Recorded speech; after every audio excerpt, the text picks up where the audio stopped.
Hey guys, did you know that I have a Patreon where you can support me and plus get awesome rewards? Or if you're thinking to yourself, but Julian, I want even more bang for my buck while still supporting you, you can pop over to my Redbubble and check out my awesome store with new designs appearing regularly. But for now, enjoy the video you're about to watch. Hey guys, it's me, Julian Greystoke, still playing with this new light. I've got it in a different location in hopes that it will not be so obnoxious on my glasses with the reflection, but it's nighttime and as a result I've still got this like face half in shadow thing going on, which I think works really well for me. Anyway, I wanted to talk to you guys about NaNoWriMo because I did it this year for the first time ever and I wanted to share my results with you. If you didn't know, I'm not a fan of NaNoWriMo actually. Jane, stop that. I have a whole video about why I don't normally do NaNoWriMo, but I decided to try it this year for two reasons. One being that I was curious how I would do. Everyone talks about NaNoWriMo and how challenging it is, and many of my author friends just swore by NaNoWriMo. They love NaNoWriMo. And so I was like, fine, I'll give it a try, but I'm not going to try to win. I'm just going to do it just to see, just to experiment, see how I do with my normal writing schedule.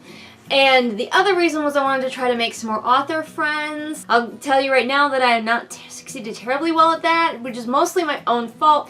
A few people have been like, hey, I want to be your friend, and I'm like, great. How? It has occurred to me that I have no idea how to be friends with people, and this is a problem.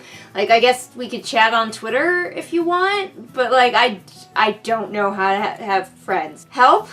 Wow, I am hopeless. One of the big problems is, like, I want more friends, but I don't necessarily have time to be, like, spending a lot of time, like, chatting with these friends. So if you do want to be friends with me and you want to chat with me on Twitter or something, I'd love to talk to you about writing and stuff, but you will also have to deal with the fact that my replies are going to be slow and disjointed. So that part of NaNoWriMo, I don't know if I would call that a success, which is all entirely my fault and I could have seen it coming. But the writing portion, how did I do as a cynic, as someone who's just like, fuck Nano, I'll do what I want? I won. Whatever that means. I got the appropriate amount of words to win NaNoWriMo at pretty much the pace that I normally write at. I will say that there were a few instances where I made myself write where I normally would not have, such as over the holiday long weekend. Normally I would allow myself to not write at all during that time, but instead I did do some writing during that time. And I believe there were a couple of like weekends where I did write one of the days when normally I only write on weekdays. So I did have to deviate somewhat from my normal writing schedule to win NaNoWriMo, and the main reason I did is because I'm very competitive with myself, and if you give me a deadline and you give me an arbitrary number to reach, I am compelled to do so, which is one of the reasons that I did not want to do NaNoWriMo to begin with, because I know this about myself and it's not necessarily healthy. However, since I was going along at a pretty good writing clip to begin with, NaNoWriMo didn't make me deviate too much from my already existing writing schedule. I write approximately 1,500 to 2,000 words a day during the week, and I usually take weekends off. I'm a steam train, I'm just chugging along. It's the editing that comes to be the problem, and obviously I haven't been published yet, so clearly it's also the querying. But yeah, I am a drafter. I write books like it's going out of style. So if I can ever get any of them picked up, a publisher is going to be very pleased because I have a lot more content for them. But in the meantime, I have a lot of books sitting around doing nothing. But I have been working very doggedly and excitedly on my new fantasy project, The Last Mage Killer.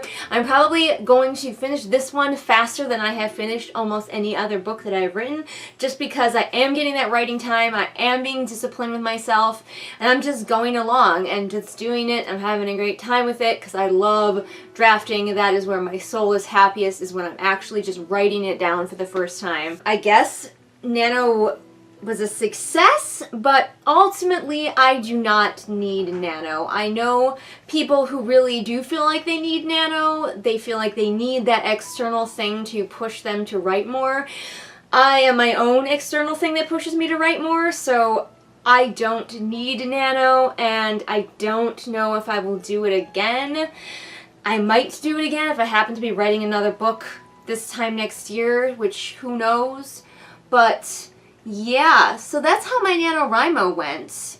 I hope you guys had whatever success you wanted from your NaNoWriMo. I hope that if you didn't win, that you're not too stressed out about it, because I don't think that that part of NaNoWriMo is healthy or good.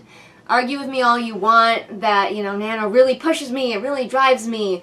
It might not drive you in the healthiest of ways, and it might be better to get a writing schedule that you can keep up with, whatever that happens to be. You don't have to write every weekday like me. That's not a thing I'm saying. But I think it is healthier if you want to write books to find a schedule that works with your life rather than destroying your life for 1 month out of the year to try to write a book. That's just me. Many people disagree with me on that.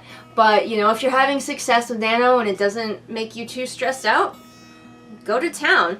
But like I said, it seems to me that my writing style and my mode is just go, go, go. So I don't need Nano, and I do just fine on my own. Although I will admit that I am going to miss entering that word count every session. Every time I finish a writing session, I would just enter my word count right away.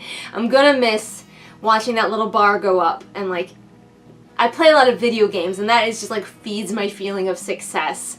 And I'm not going to keep track of words myself. I'm not going to do one of those things where you make a notebook and you keep track of words and you have to color in the little bar yourself. No, I'm fucking not doing that. That is way too much hassle. But NaNoWriMo was doing all that for me. All I had to do was enter my words. Anyway, those were my NaNoWriMo results. Comment below and let me know how you did and whether you're happy with the result. Comment below and let me know if you think NaNoWriMo is worthwhile for you, for me, for anyone. And tell me about your writing project. I'd love to hear about it. Mine is a fantasy story about a girl who lives in a world where magic has turned evil and the mages are trying to kill everyone who's not a mage. Anyway, all of my cats are here. Jane is here, Nigel is here.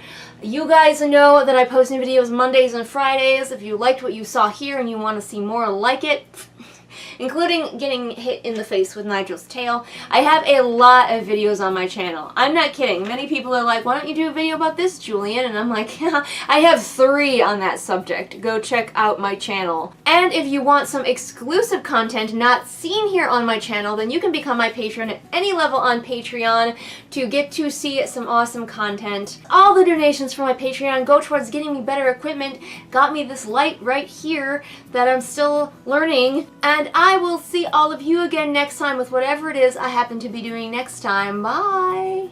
Well, would you look at that? It's shout out time again.